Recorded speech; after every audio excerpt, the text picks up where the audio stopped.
hi to everybody back home, Mark. Hi everyone back home. We're told we have to get back on the bus. We are going to Nazareth next. Yes. So we're excited. We're going to be seeing not only the new Nazareth, but we'll be seeing a reenacted city of first century. Yes. So this is an exciting time for us. We're getting back on the bus, so we will see you next at Nazareth. And don't forget to check out the photos we're putting on Facebook. Okay, my friends? Wish you were here, but bringing you with us in spirit. We'll see you soon.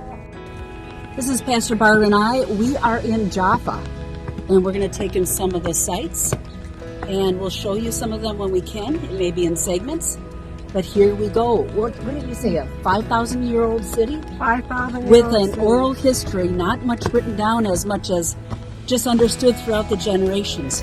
So we're going to take you into Jaffa. Here's the port. Isn't that beautiful? Used by fishermen. Not the main port like Haifa is now, but this is Jaffa. It is beautiful. And we get the view from up here. Is this Jaffa that we can see? You can see the white building just in front of us. What big complex. Then you kind of smaller buildings to the left.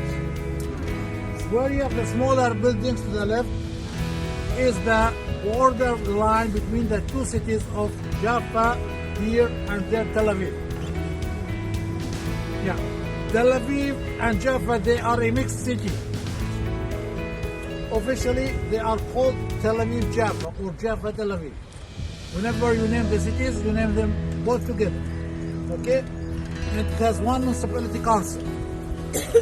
Only one municipality council. Okay, we have majority of Israeli Jewish people living. Ma'am, are you okay? You okay? Okay. But we still have a Christian and Muslim Arab community. And maybe you did notice that there was a church to your left hand.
Well, in the Bible, Old Testament, we read nothing about Caesarea. It did not exist. In the Gospel, all Gospels, we read nothing about Caesarea. It's not mentioned. We begin to read about Caesarea with St. Peter and St. Paul. Both came to Caesarea. St. Paul was present in Caesarea for about 2 weeks. He was indeed present in Jerusalem at the temple area.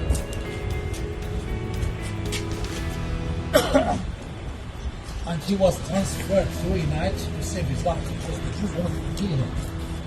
So he was transferred here, and here he went in front of the Roman ruler, and finally he requested to go in front of Caesar himself because he was a Roman citizen.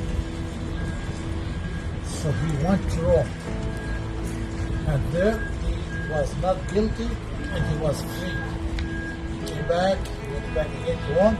At least he did 2 of his 4 trips to Europe, to Rome, through Caesarea Maritima. But as I said before him was the coming of St. Peter. we have seen that he did stop at Jaffa, but when he was at Jaffa around noontime, he was a little bit hungry. It was warmer than today. It was a little bit humid, and he was exhausted through the way, and he went to the roof and he began to make some, not nightmares, Vision. dreams. That the book of Apostles name as Eugene. He has seen something. What he has seen, the basket coming from the heavens with animals in it, and he did hear slaughter, kill, and eat. But what was in the basket? Non-kosher or non-kosher animals. Oh, non-kosher. Non-kosher animals, non-pure animals. But finally, the voice is repeated, and how he was awakened. Somebody was knocking on his door. He was the messenger of the Roman centurion of Caesarea. Because that centurion has another vision that he's praying the good God, and he was a good man. And in his vision, centurion, he was told to go to Jaffa and bring a certain Simon the Apostle or son Peter the Apostle, and he came. Even though it was not easy to St. Peter, a soldier, was a messenger, Roman, knocking on the door, telling him, come. Imagine that it happens to me, an Israeli soldier, coming to my home at night, 4 o'clock in the morning, 2 a.m., 1 a.m., I don't know, knocking on my door, tell me, come.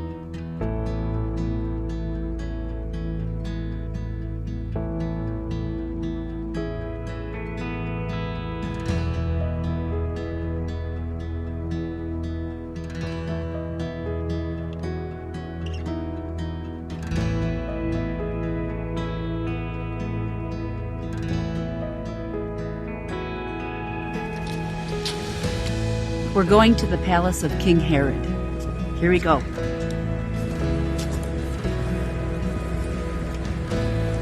Wow. Oh, my goodness.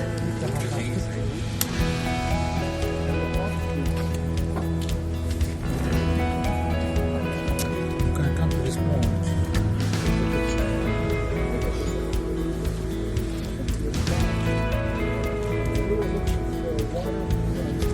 I will ask my small group or continue for the Oh, sure.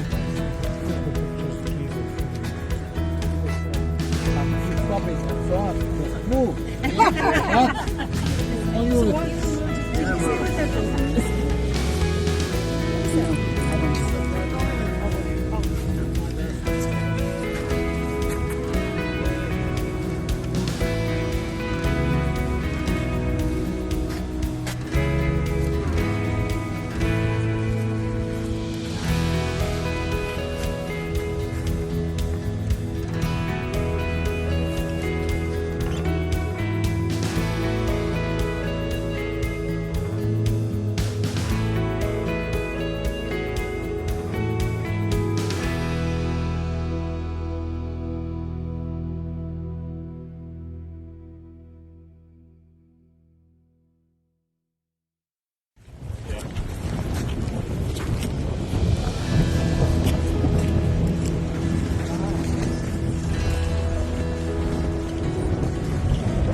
Mark, this says Crusader Gate Passageway.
So imagine this is where they had the chariot races.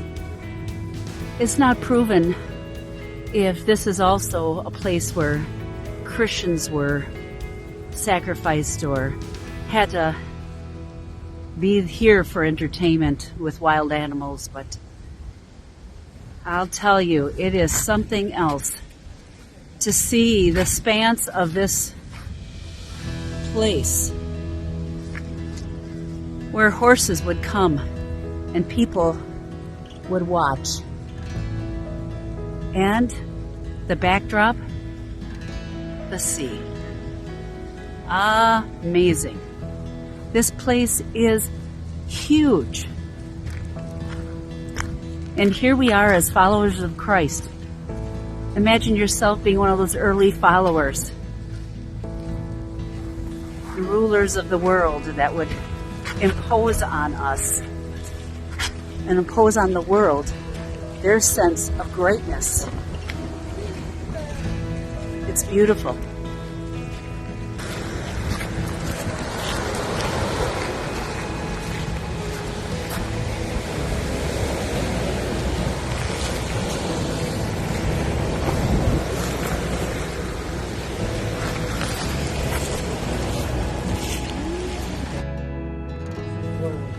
Making the race, chariots were making the race.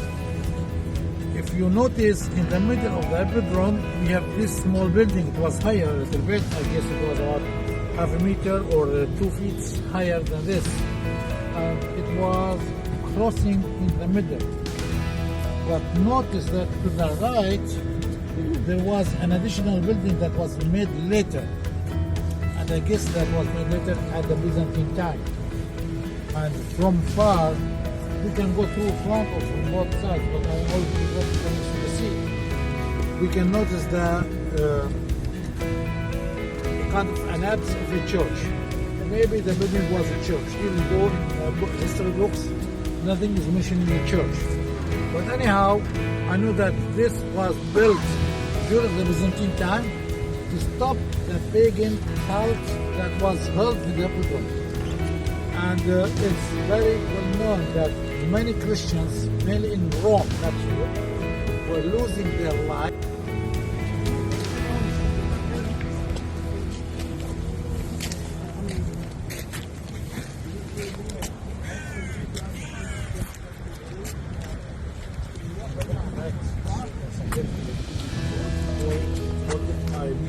Offender or have committed anything worthy to death, I refuse not to die.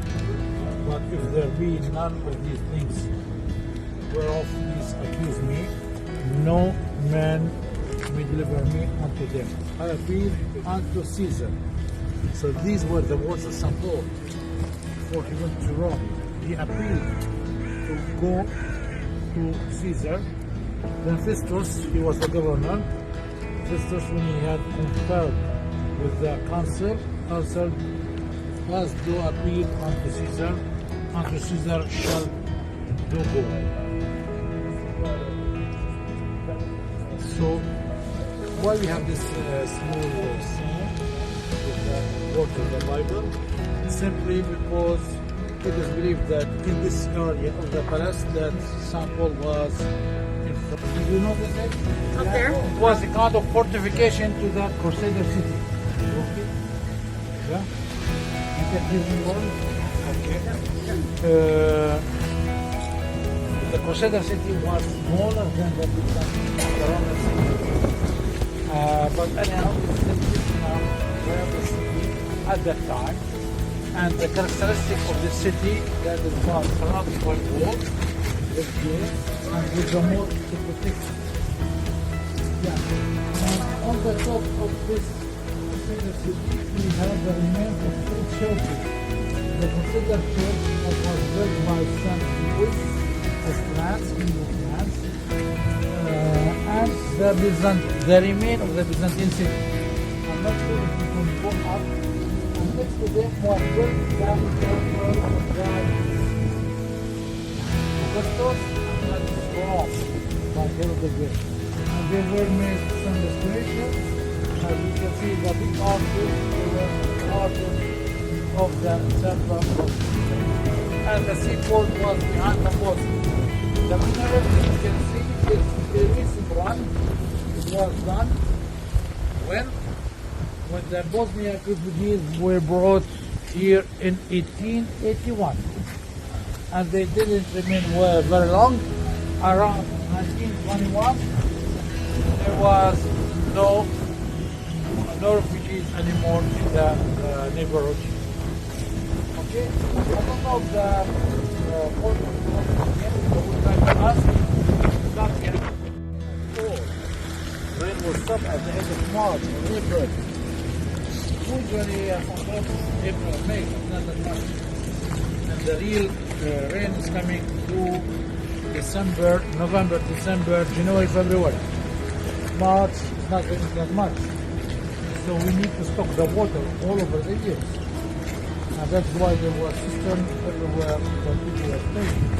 Until nowadays, for example, in Saudi, we are not allowed to build a house without a water system.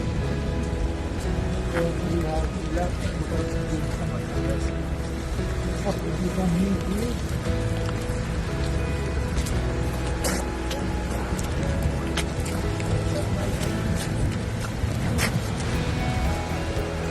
What you can see in front, King Herod was bathing in the sea in these artificial pools that he digged in the rock, and he was receiving his guests in these two rooms with the mosaic floors. We still have some mosaics restored recently, and this area is prohibited to people to visit. Sometimes we have some fishermen who come down, but I don't know if it's allowed or not. But not that much. Yeah. Sometimes I've seen them, not very often. And we can see more stones of the buildings of King Herod. So imagine from here he was taking fun, he was having fun. More to the right he was having more fun at the theater. To the left he was having more fun at the hippodrome. Many ceremonies were taking place in this area, and he could watch from his palace, or he was going to the event. I don't know if he was buying a ticket or not, but he was the king. He was having a free entrances, I guess. Okay, we can keep moving this way, please.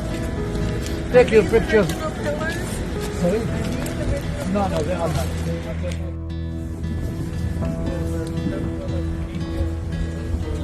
God, that's Rome, were established by King Herod. That you can see approximately in the middle of the model. You can notice the seaport that was the first artificial seaport in the Mediterranean, that was over here.